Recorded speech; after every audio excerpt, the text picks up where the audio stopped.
Sometimes it really amazes me how I still have hair doing this. But good afternoon, everyone. I hope everyone's doing well.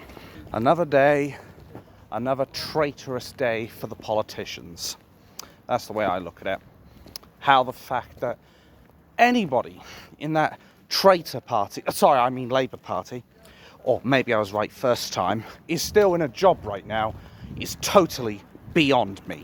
We have Keir the traitor Starmer, who isn't prepared to commit to keeping the bus passes for our OAPs. They are not committing to council taxes and how it might potentially affect the OAPs. They are not going to commit to whether or not we're going to actually look after our own pensioners, basically. And frankly, it's absolutely disgusting. It's absolutely abhorrent. And there was something else that I had never even thought about until literally about, I'd probably say an hour or two ago. Think of the veterans. Think of the veterans who are living like this, because some of them are living like this right now. Living in this shithole establishment that is our Labour Party government, traitor party government. They are basically going to have to run the risk of dying to the cold. I bet some of these veterans right now are wishing the only cold they got was a cold metal bullet, because this whole defending your country and all that shit, they did this. They fought 2 world wars and died for this country. Our fathers and our founding fathers. And look how they're being treated. They're literally being treated like bags of money. Like at this point, you could literally draw any one of these traitorous politicians who voted for this winter fuel payment movement, or motion, or whatever you want to call it.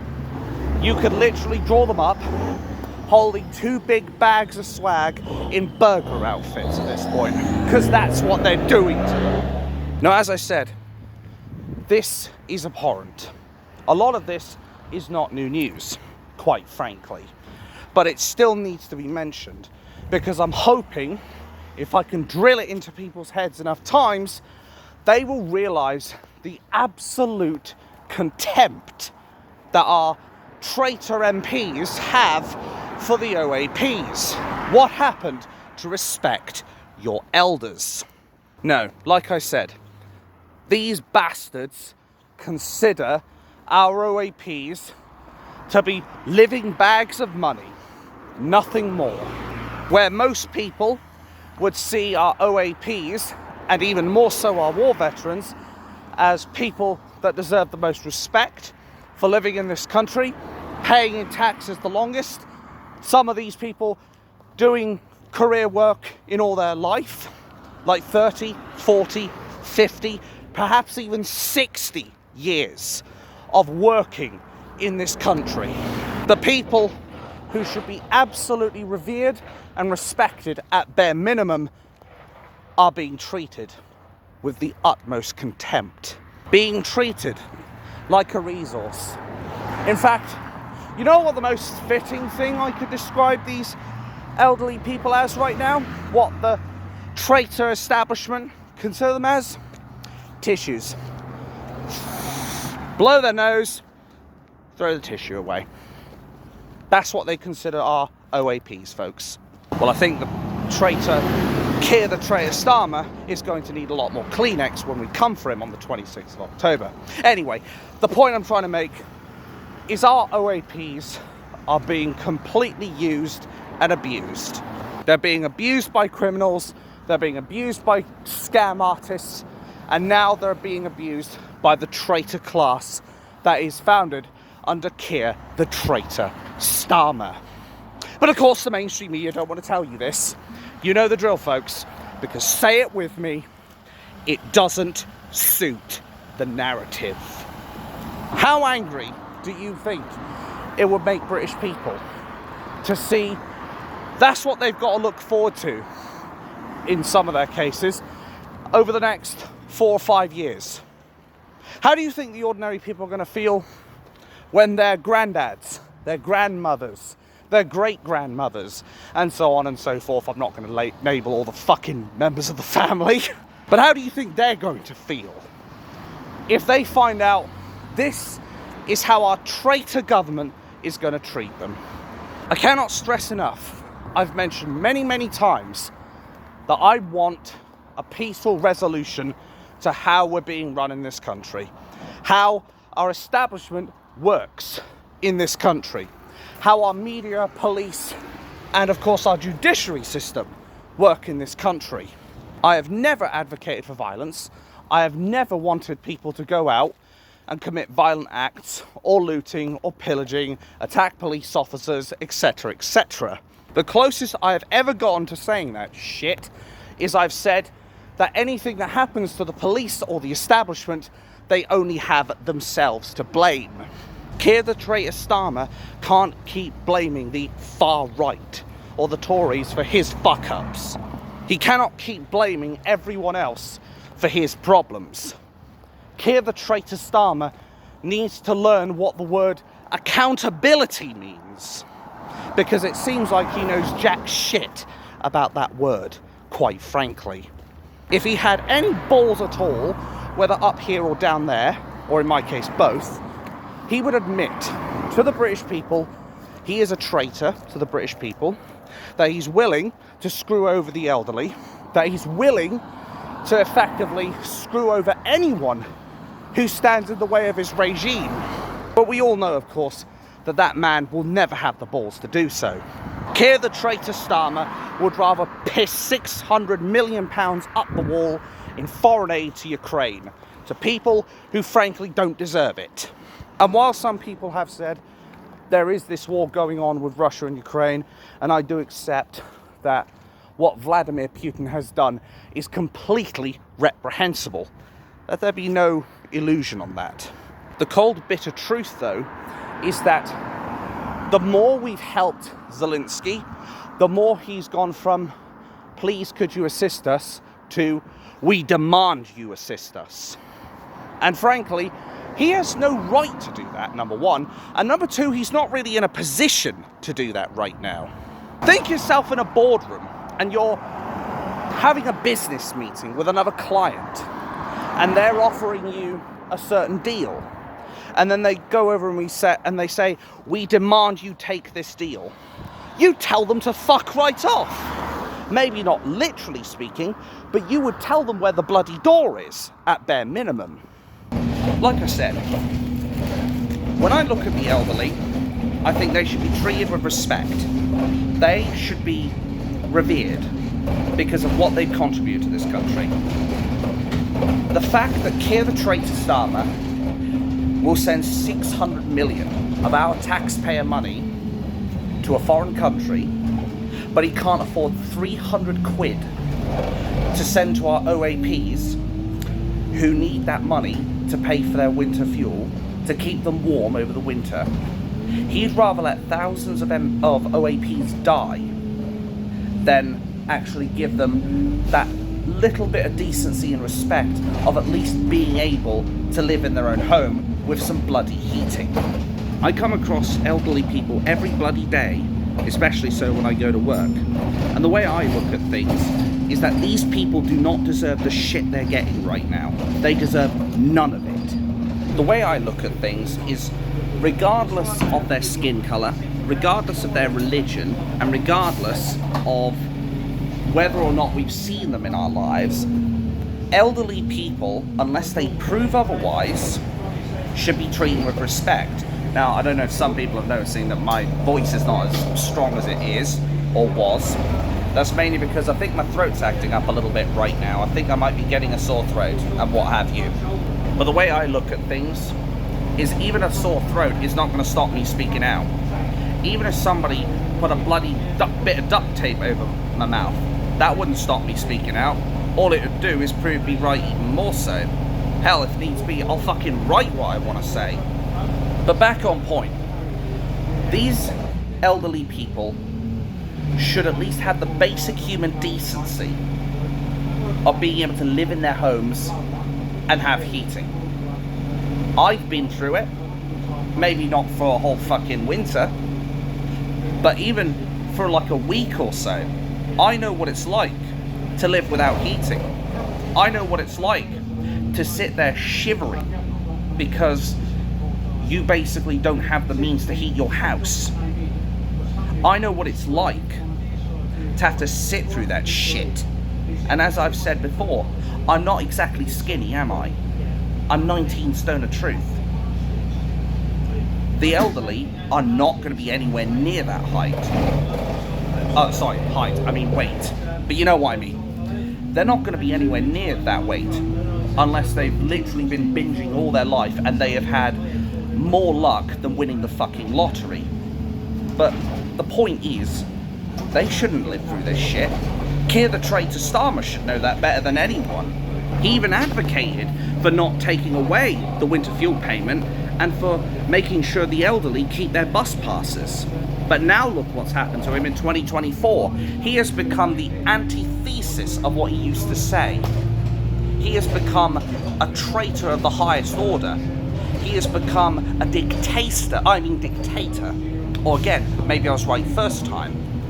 Over these last couple of months, he has shown time and time again the absolute contempt he has for every type of person other than himself and Islam. The sectarianist bastard would rather protect Muslims than he would protect his own people.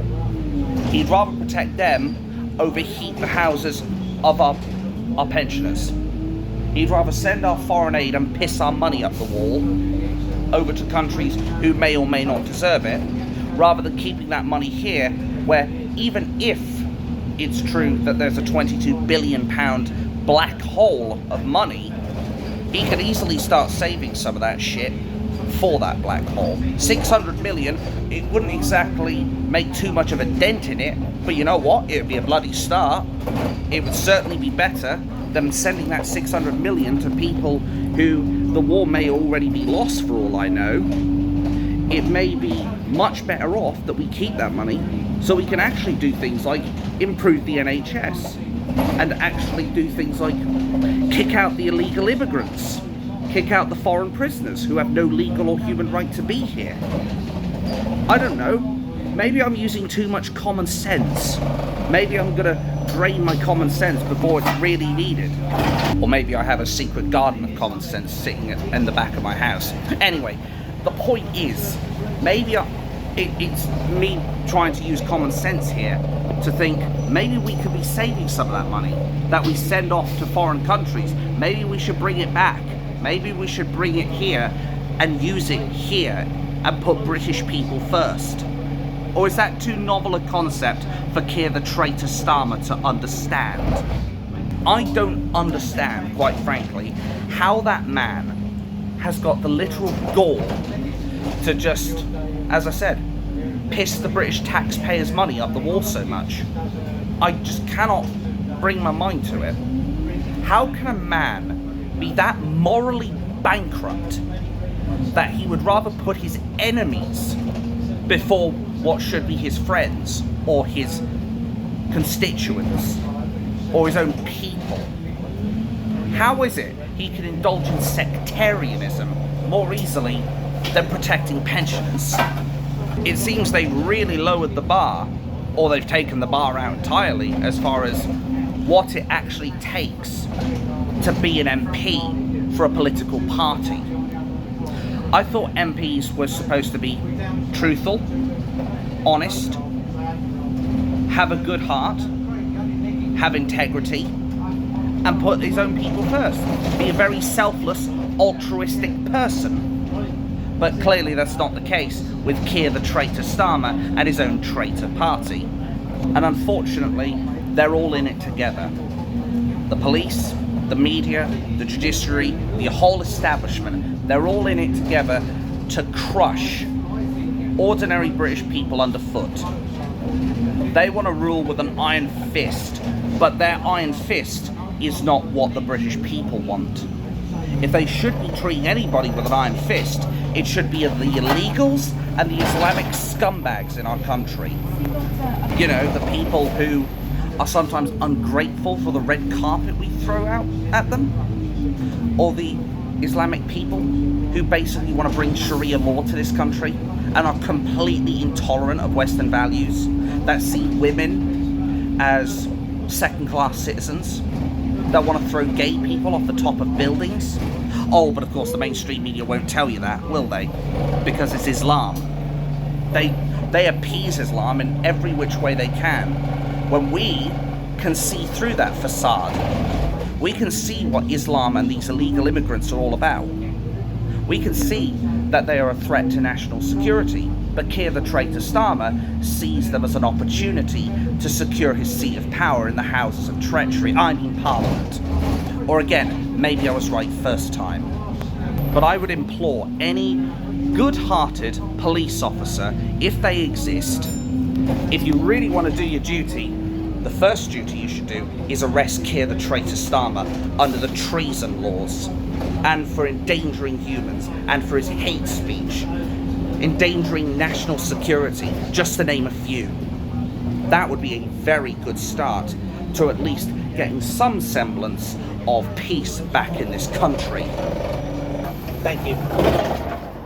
Because I can't see, quite frankly, Keir the traitor Starmer seeing it 5 years in power.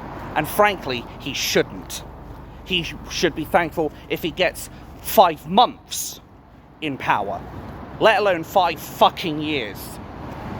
Hate speech, inciting hatred, inciting violence, appeasing terrorism, basically supporting terrorism, because a lot of the people who support Palestine are based off of Hamas, and we all know they're part of Islam.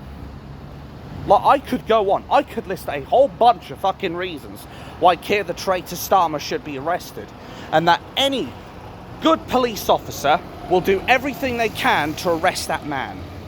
Or they should, bare minimum. But our police, I suspect, will not do that, because as said, like the media, they are merely one arm of the establishment. And we all know Keir the traitor Starmer would quash any ideas of dissent. After all, he's already taking political prisoners who post memes on the internet about the riots. He's already locking up people who dare to be concerned about their kids and the safety of this country. So it stands to reason why I think that prick will do everything he can to shut down political opposition. He will do everything he can to silence people like you, people like me, people like Tommy Robinson, people like Elon Musk. He will do everything he can to silence the supposed far right, which for the most part does not exist. The only real far right you could say there is, notice no air quotes, is that of radical Islam. But they love to project it onto ordinary stroke number one, parents and patriots of this country, who are just concerned and want the best for their country and their kids, and not to have them get stabbed in the face. You will not fucking out-level me in noise. Anyway, they are not looking to destroy the country, our parents and patriots. They are looking to protect this country. But Keir the traitor Starmer would stab us all in the back. He would rather see to it that this country goes 20,000 leagues under the sea.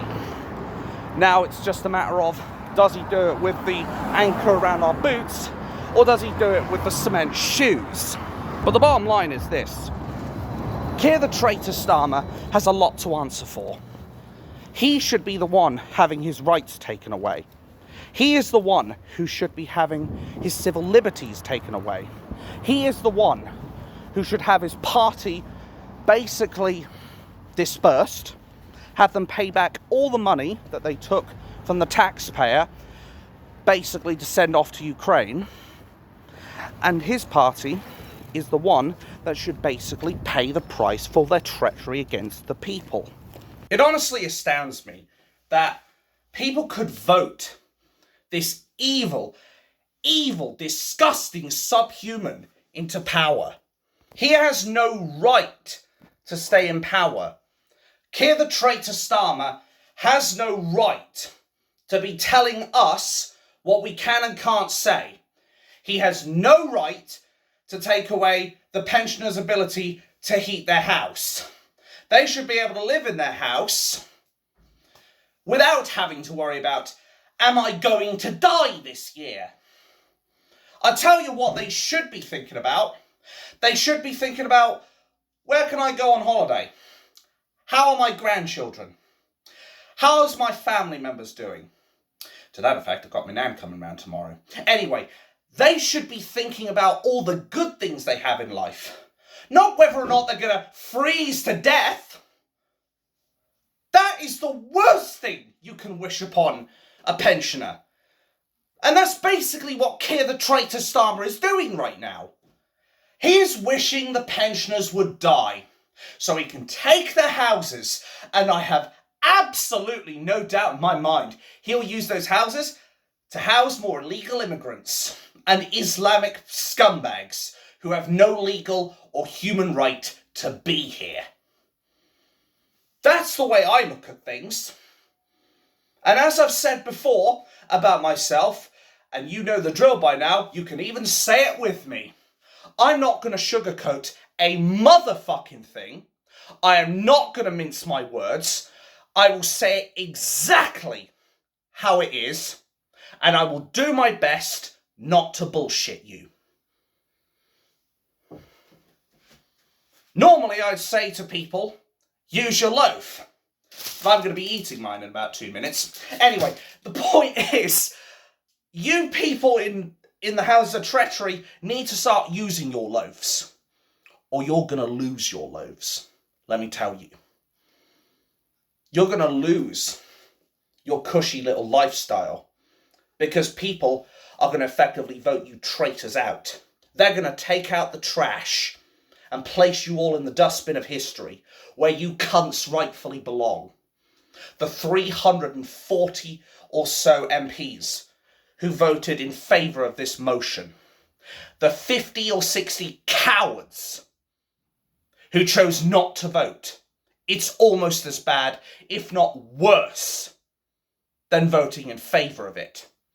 Because it showcases you haven't got the balls, whether up here or down there, or in my case, both.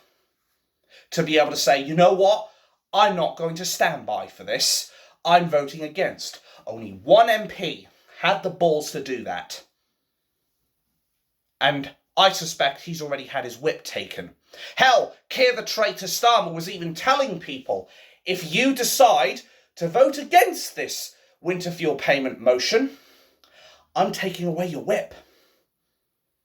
Does that sound like a good leader to you? I don't think so. That sounds like a dictator.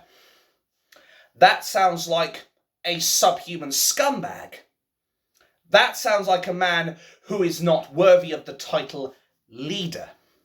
And as I've said before, the only time I will ever use the word sir, as far as Keir the traitor Starmer is concerned, is when I say he is doing a disservice to this country. He is like the Black Knight, basically. Blackest of armour, blackest of heart, blackest of intentions. That is Keir the traitor Starmer for you, all in a nutshell. But at the end of the day, as light follows day and the shadows follow night, he will end up being exposed for what he is. He will have to come out to the light sooner or later, because how can he expand his little regime if he sticks to the shadows?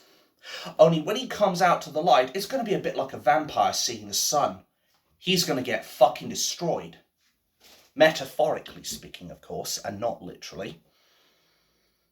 And if he even dares to step foot out of 10 Downing Street on the 26th of October, and I'm being given a platform, not confirmed yet, let me be clear on that, but if I'm given a platform, I will literally resort to the legendary art of Koto Shogametsu and orally annihilate this piece of shit. Because he deserves nothing less at this point. A man with the credibility of a second-grade hitman. A man who'd rather place his enemies before his allies. A man who would stab people in the back to get what he wants. He would run over his own grandmother for political point scoring. He would rather destroy his country than save it. And you have got to have a truly blackened heart for that shit. I'm surprised his heart isn't replaced with a piece of coal, quite frankly. A man like that has no right being in power. A man like that is a very dangerous one. But here he is, not even getting rid of the Muslim Council of Britain, who, at best, are incompetent buffoons, and at worst, are basically Sharia law encouraging wankers in positions of power where religion should never be a part of politics. Never. And I'm not saying that because I don't believe in Christianity and all that shit. I'm saying it generally because religion cannot mix with politics. It screws your thinking. It screws the way you see things. It's basically like if I had my glasses and they were tinted rose. Well, I wouldn't want a rose on them because that would be the sign of Labour. Anyway, it would be like having rose-tinted spectacles. And I wouldn't be able to see the wood from the trees. Well, I sure as shit ain't letting that happen. Like I said, on the 26th, short of absolute divine intervention, literally short of God striking me down where I stand, I am hoping to be there on the 26th. Hoping. There is still that extremely minute chance that something may crop up. The only possible thing that may make me reconsider is if one of my family members is dying. That's it. Or, of course, if I'm dying, because then I wouldn't be able to make it. But my point is, short of the absolute worst case scenarios you can imagine, I should be down there. And I'll be happy to shake the hands of people, have a conversation, have a good laugh, and give them a bit of my wit. Because I know I like to keep my stroke number 2. I like to keep my sword sharp, but my wit even sharper. You only need to use your sword in combat, whereas your wit is always useful wherever you go. Which is why Keir the traitor Starmer has no wit. The only thing he has in here is shit. The pompous old fucking git. And I am now becoming a poet. But anyway, the point is, I'll be happy to shake people's hands, and if Tommy Robinson and the organisers permit it, and they allow me on that stage, I am going to bring the fucking house down. I am going to bring the Houses of Parliament down. Obviously, orally, not literally. Like, I'm not this fucking terrorist who's planted like 6 fucking bombs somewhere and I'm like, oh, here we go, ding. No, I'm not like that. But I am more than willing to bring the house down with my mouth. And it is a filthy fucking mouth, let me tell you. Hang on, I think I've got the soap right here. No. No, but in all seriousness, if I'm permitted on that stage, Keir the traitor Starmer won't just be looking for Tommy Robinson under his bed when he goes to sleep in future, but he'll be looking under his bed, wondering, is Abatha X going to strike again? Am I going to have to look under my bed to make sure I don't get orally annihilated by a man who's got the balls to say it how it is?